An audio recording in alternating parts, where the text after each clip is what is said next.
How to delete your Charles Schwab account and transfer assets. So in here, the very first thing that you want to do is simply initiate a CATS transfer. So to keep your investments, have your brokerage initiate an ACATS, that is automated transfer, using your Schwab account number.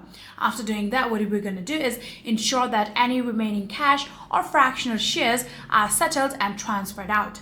So after doing that, lastly, you can now contact your Charles Schwab or send a secure message via message center to officially deactivate the empty account, right? So in here, in order to keep all of your investment, like I said, you need to have your brokerage initiate a automated transfer.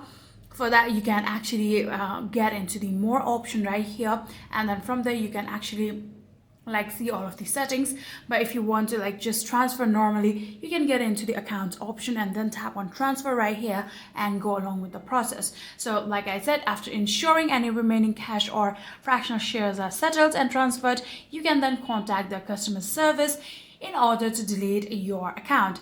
So yeah, that is it. If you guys do have any further queries, please let me know in the comment section down below.